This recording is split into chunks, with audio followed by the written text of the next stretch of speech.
Salam alaikum, louange à Allah et puis bénédiction sur son prophète ainsi que sur sa famille et ses compagnons. Nous sommes le vendredi après la prière, le 14 Shawwal de l'an 3 de l'Hégire. L'armée musulmane se positionna sur les pentes du mont Uhud face à Médine afin qu'elle puisse faire face à ses ennemis tout en étant protégée par le mont Uhud. Elle campa là-bas. Le lendemain, le samedi 15 Shawwal, avant le commencement de la bataille, le prophète Mohammed sallallahu alayhi wa sallam réorganisa son armée, la disposa en 2 rangs en prévision de la bataille. Il détacha un groupe d'archers, une escouade de 50 archers habiles. Il les plaça au pied de la montagne Aïnaïn avec Abdullah ibn Jubayr comme leur commandant. Il leur ordonna de rester là où ils se trouvaient, de ne jamais quitter leur position en aucune circonstance et seulement de protéger les autres soldats, de garder leur poste coûte que coûte. C'est-à-dire sur le flanc de la montagne, rester là-bas, sur la rive sud de la vallée de Qanet au sud-est des camps musulmans, à environ 150 mètres de l'armée principale, du corps de l'armée. Plus tard, ce mont fut appelé le mont des archers, Jabal al-Rumat. Il leur dit que personne d'entre vous ne combatte avant que je lui donne l'ordre. Il a mis au clair la mission de cette escouade qui était de tenir la cavalerie de Quraysh loin des positions musulmanes. Cette escouade ne devait absolument pas bouger, vaille que vaille, et que le gros de l'armée, même s'il est vaincu ou il est victorieux, les archers devaient rester à leur place. Il a donné la consigne principale à l'intention de cette escouade des archers de disperser la cavalerie de l'ennemi, de l'éloigner en tirant sur eux à coups de flèche, afin que l'ennemi n'attaque pas par derrière. Donc il faut protéger les arrières et rester là où ils sont, pour assurer le front et protéger les arrières.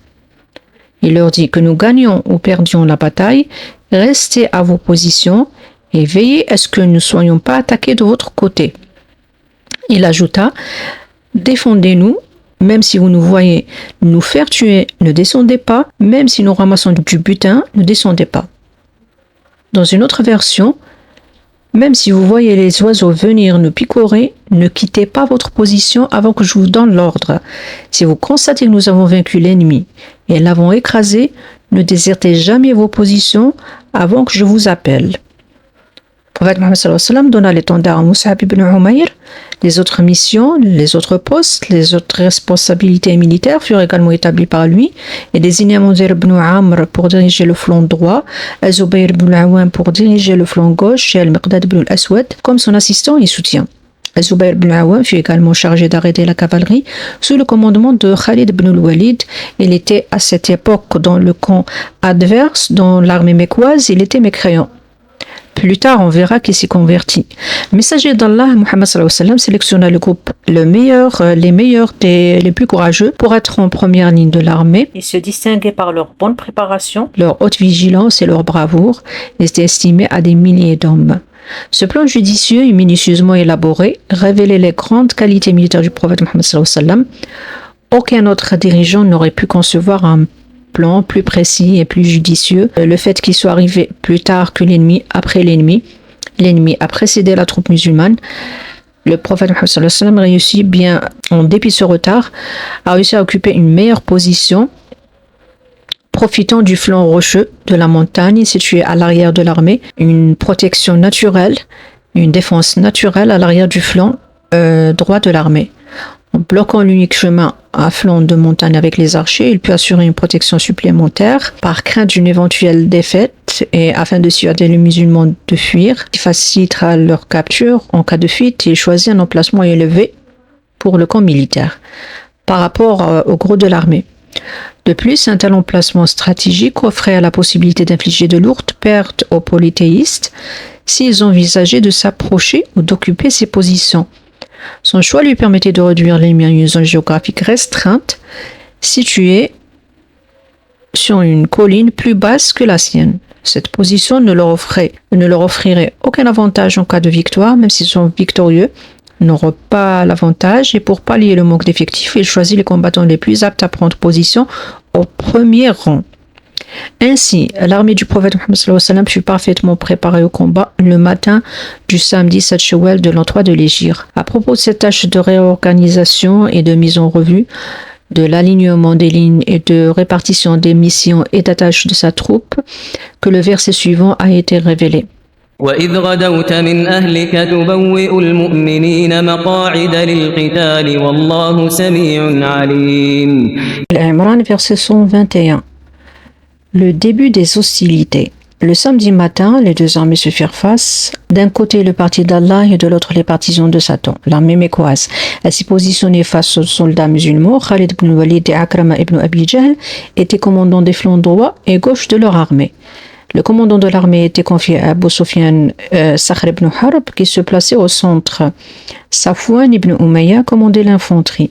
Les archers étaient sous le commandement d'Abdullah ibn Abi Rabi'a. Et l'étendard fut confié à une escouade des Banu Abduddar.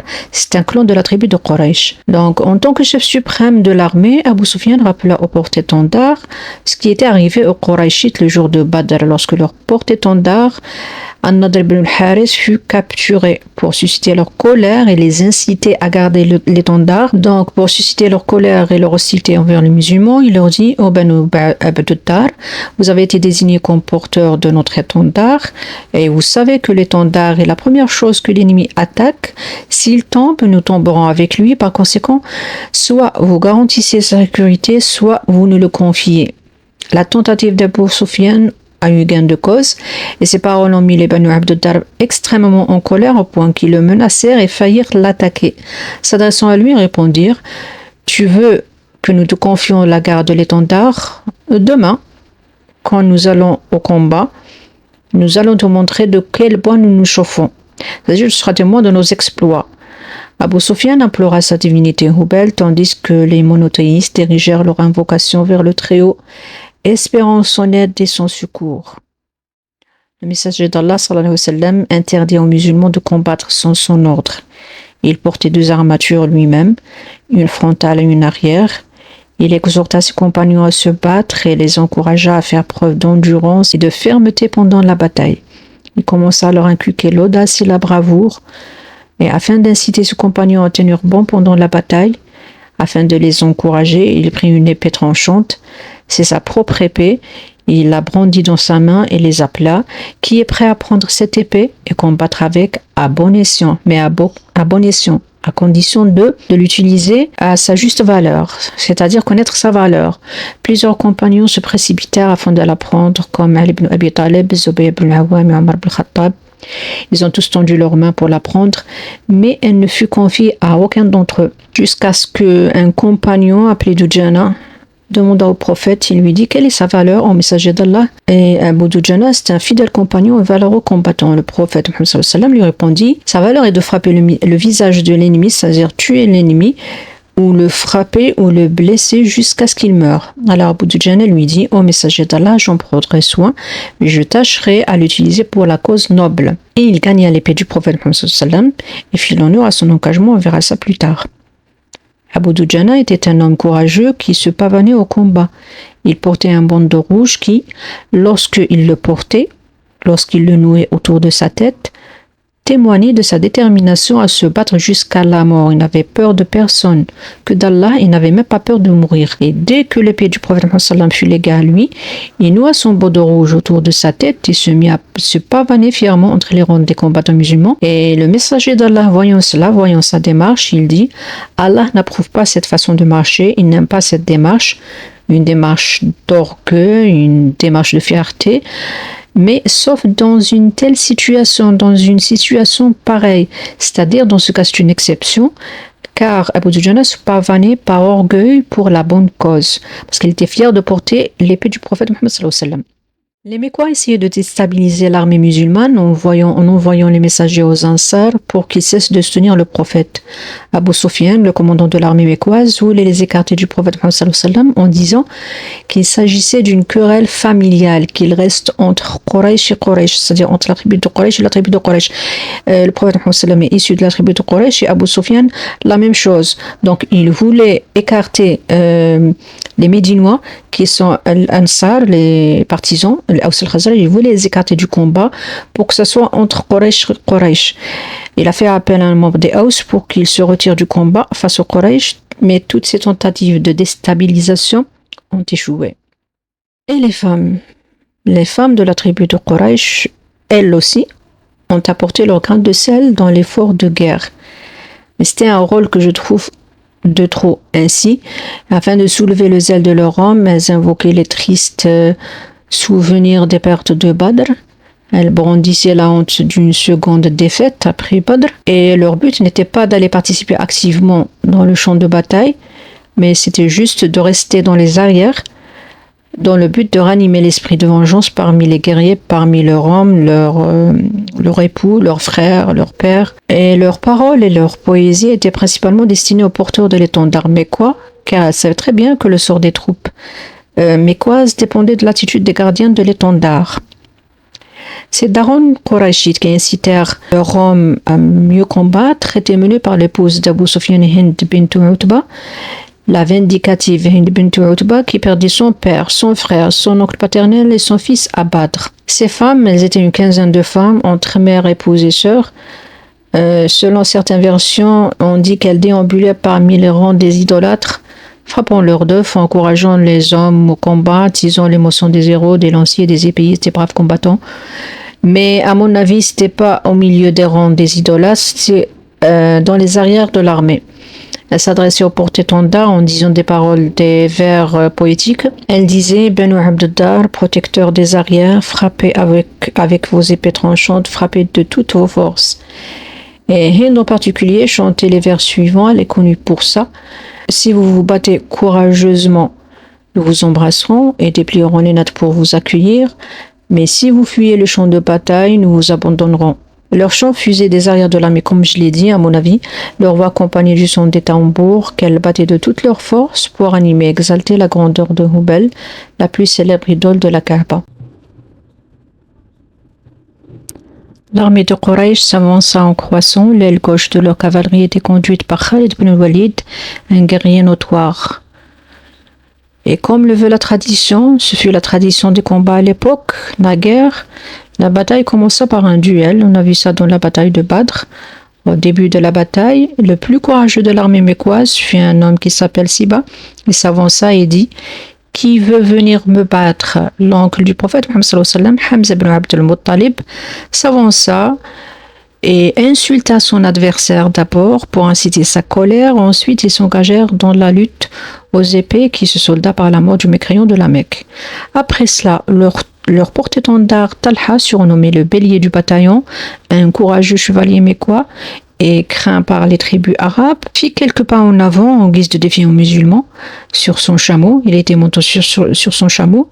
Il cria aussi: Qui veut me battre? Il répéta ça 3 fois: Qui veut me battre? Qui veut me battre? Qui veut me battre?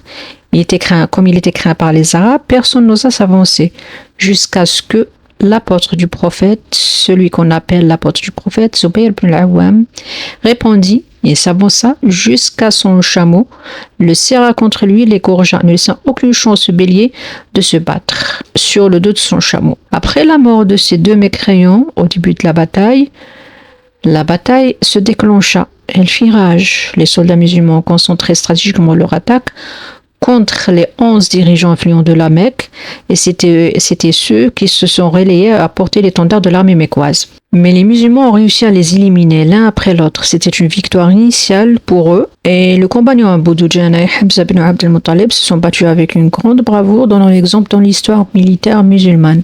La bataille donc s'engagea aussitôt, les combats s'intensifièrent. Après la mort de leur chef Talha ibn Abi Talha de l'armée mécoise, les Banu Abd-Dar transférèrent la mission de porter l'étendard à son frère. Uthman, qui s'était précipité, s'était emparé de l'étendard posé près du corps de son frère. Hamza ibn Abd al-Muttalib l'attaqua. Il lui porta un coup violent qui lui transperça le bras et l'épaule. Descendit jusqu'à son nombril et exposa ses poumons. Donc, 10 combattants mécois ont relayé l'étendard et tous ont péri sous les coups des musulmans. Il y avait même un hypocrite qui tua un des porte-étendards de l'armée mécoise. L'étendard donc de l'ennemi tombait comme une feuille d'automne, comme une feuille morte. La machine de la guerre battait son plein, et le cliquetis des épées qui se croisent, qui s'esquivent, qui se lèvent, qui coupent l'air en deux et coupent les veines, se mêlant à l'hennissement des chevaux, qui galopent, qui font des ruades, effrayés par un coup par-là, une flèche par-ci, et du sang qui gicle, laissant échapper un cri de douleur, de blessure, de mort incertaine et certaine. La foi ne quittant pas l'esprit combatif des musulmans, ils se ruèrent sur les idolâtres tel un déluge destructeur qui détruit toutes les barrières dressées sur son passage. Martyr, martyr, était leur devise proclamée ce jour-là. Abu Dujana, qu'Allah l'agrée, a fait ses preuves pendant cette bataille. Il dispersait les rangs de l'ennemi à son passage, ne ratant aucun. Az-Zubayr ibn al-Awwam raconta à son sujet. Je me suis dit que j'étais le cousin du prophète, que la bénédiction d'Allah et la paix soit sur lui, que j'étais de la tribu de Quraysh.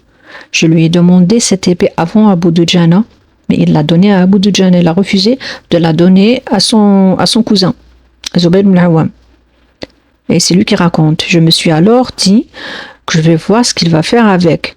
Je l'ai observé, vêtu son bandeau rouge noué autour de sa tête, le bandeau de la mort, selon les Ansar, qui sont les partisans. Il s'est fait de ses ennemis une cible facile. J'ai vu aussi un homme du camp ennemi qui a achevé les musulmans blessés. J'ai prié Allah qu'il fasse que cet homme aura une belle rencontre avec Abu Dujana. C'est ce qui fut. Abu Dujana l'a tout de suite tué. Quand il a atteint les arrières de l'armée mécoise, Abu Dujana a raconté qu'en pleine bataille, il a distingué une personne qui mutilait les corps morts avec férocité ou incitait l'ennemi contre les musulmans. Ça dépend des versions. Ce qui est sûr, elle incitait l'ennemi car elle était là pour ça. Est-ce qu'elle avait éventré les corps des martyrs? Ça reste à prouver. Donc Abu Dujana s'est alors dirigé vers elle, enlevant son épée pour la tuer, la croyant un guerrier, la croyant un homme. Il brandit son sabre et au moment où elle allait la frapper, ses cris de femme la sauvèrent. Il s'est aperçu que c'était une femme. Apparemment c'était Hind bint Utba. Du coup il s'est abstenu et il s'est dit qu'il ne pouvait pas tuer une femme avec l'épée du prophète Muhammad sallallahu alayhi wa sallam. Abu Dujana l'épargnait en disant « Je respecte trop l'épée du prophète pour l'utiliser contre une femme ». Cette femme était Hind bint Utba. Et c'est comme ça que ce compagnon, ce valeureux compagnon, n'a pas manqué à son engagement d'utiliser l'épée du prophète à son bon escient. Concernant Hamza ibn Abdul Muttalib, celui-là aussi il fit preuve d'une grande bravoure face à l'adversité. Il sema le chaos et la confusion au sein de l'armée mécréante. Les héros se dispersèrent sur son chemin comme des feuilles emportées par un vent violent. Ces actes ont incarné l'esprit de bravoure et de détermination infaillible. Le son de son épée résonna dans tout le champ de bataille qui fit fuir le plus hardi des Mécois, qui furent incapables de le tuer. Et hélas, le lion d'Allah, Hamza ibn Abd al-Muttalib, fut martyrisé par un esclave éthiopien. Voilà son histoire. Cet esclave éthiopien s'appelle Wahshi ibn Harb, de l'Abyssinie, originaire de l'Abyssinie. Wahshi, ça veut dire sauvage. Il était expert en lance, il ratait rarement sa cible. Spécialité des Éthiopiens à l'époque. Donc il était un esclave ou un serviteur du Jubayr ibn Mu'tim, dont l'oncle paternel a été blessé à la bataille de Badr, et donc il voulait prendre sa revanche. Lorsque les Qurayshis se sont mis en marche vers le mont Uhud pour la bataille, Jubayr lui dit à son esclave qui s'appelle Wahshi, si tu tues Hamza, l'oncle du Mohammed, tu seras affranchi. Il a accompagné l'armée mécoise exclusivement pour accomplir cette sale besogne. Lorsque les deux armées se sont affrontées, il s'est mis à la recherche de Hamza. Il était au milieu des combattants, il était comme un chameau blanc frappé violemment avec son épée, et personne ne pouvait lui résister. Par Allah, il dit, ce Wahshi qui raconte, j'ai essayé de saisir la meilleure occasion pour lancer mon javelot en direction de Hamza. Je me cachais derrière un arbre ou un rocher, espérant qu'il s'approcherait. Il serait à ma portée, pour qu'il ne puisse pas me voir. Il était trop occupé à se battre. À ce moment-là, j'ai approché Siba ibn Abd al-Uzza, s'approcher de lui, s'approcher de Hamza. Lorsque Hamza, qu'Allah l'a vu, il dit, viens fils de un. Il a insulté. Après, un coup se succéda, un coup puissant, qui ne pouvait rater sa tête. Donc, il a tué son adversaire. Ensuite, ce Wahshi était aux aguets. Alors, il raconte, j'ai équilibré ma lance et je l'ai secouée jusqu'à ce que je sois satisfait. Puis, je l'ai lancé et j'ai transpercé. Elle a transpercé le corps de Hamza. Il l'a tué. Elle est descendue dans son ventre et sortie d'entre ses jambes.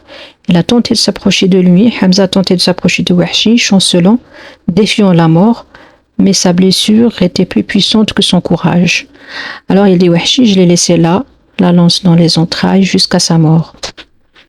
Je suis revenu plus tard, j'ai sorti ma lance et je suis retourné au camp où je suis resté sans sortir, car elle était ma seule cible. Je l'ai tuée uniquement pour me libérer et dès mon retour à la Mecque, je suis devenu un homme libre. Sur ce, je termine pour aujourd'hui. Je vous souhaite une bonne écoute. Restez branchés si vous êtes intéressés et à la prochaine, Inch'Allah, si Allah me prête vie, bien sûr. Salam.